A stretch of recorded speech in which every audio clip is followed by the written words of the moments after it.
Saudi Arabia and Iran have been waging proxy wars for regional dominance for decades.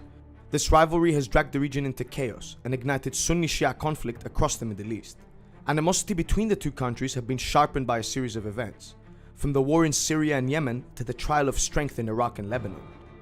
But were Iran and Saudi Arabia always enemies? Before 1979, Iran and Saudi Arabia shared good diplomatic ties, as both countries were governed by Western-backed monarchs. This is the Shah of Iran, Mohammad Reza Pahlavi, visiting Saudi Arabia in 1978. Months later, everything changed. The root of the conflict lies in the 1979 Iranian Revolution, which saw the pro-Western monarch Shah Mohammad Reza Pahlavi toppled and replaced by Ayatollah Khomeini.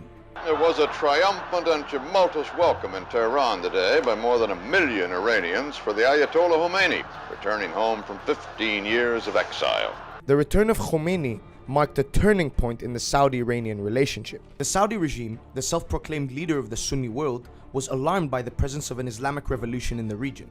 Khomeini openly opposed the idea of a monarchy as un-Islamic, drawing parallels between the Saudi monarch and the Shah of Iran. He was also hostile towards Western-backed governments, particularly those backed by the US, which is an important ally for the Saudis. In 1980, a CIA report revealed that Iran was attempting to export the Islamic revolution to neighboring countries. The fear of the spread of the Iranian revolution triggered a series of events.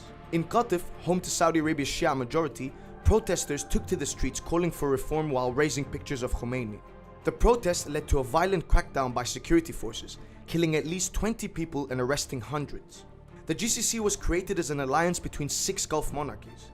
It was a unified regional political and security front against the perceived Iranian threat. 2 years into the Iran-Iraq war, Saudi Arabia decided to provide military and financial support to Saddam Hussein, in a move that further escalated tensions between Tehran and Riyadh. The Iraqi president had invaded Iran over fears the country's Shia majority would be influenced by Khomeini's revolution. Mecca became a site of unprecedented violence when Iranian pilgrims held anti-US demonstrations. This led to clashes with Saudi security forces, resulting in a stampede that killed at least 400 people. Following the events in Mecca, Saudi Arabia suspended its relations with Iran for 3 years. Over the next few decades, relations between the two countries had its share of ups and downs. But the 2011 Arab Spring changed the geopolitical dynamics, with a fight for dominance in the Middle East reaching a new level. During the Arab Spring, both countries supported opposing sides in regional conflicts.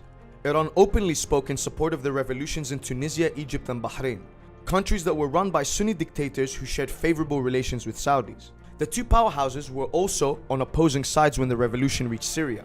But this time, Saudi Arabia backed the opposition and Iran allied with the regime. Syria's Bashar al-Assad was always an important ally for Iran. He's from a minority Shia sect and rules over a majority Sunni state. So Iran wants to keep the Syrian regime in power at all costs. Since 2011, it has been supporting the Syrian regime with weapons, ground troops and training. Saudi Arabia, on the other hand, continues to back the rebels and military defectors.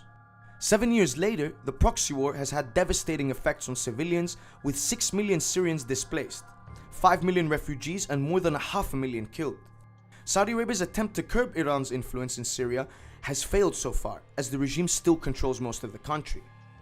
Then there is Yemen, where the Saudi-led coalition is engaged in a bitter fight against Iranian-backed Houthi rebels, who are Shias. This has drawn the country towards the world's largest humanitarian crisis. Tens of thousands of people have been killed since the start of the conflict, and more than 22 million Yemenis are in need of humanitarian assistance. While Iran supplies the Houthi rebels with weapons, Saudi Arabia has intervened direct with military action. They have launched more than 18,000 airstrikes and an imposed blockade, stopping critical aid from getting into the north of the country. While the Cold War between Iran and Saudi Arabia has adopted its most aggressive stance in Yemen, other countries have not been spared. In Iraq, Lebanon and Bahrain, the countries are playing a critical role by supporting governments and political players along sectarian lines. Although Iran and Saudi Arabia have never engaged in a direct confrontation, their proxy battle in the Middle East continues to escalate, further dividing the region. But can it be stopped?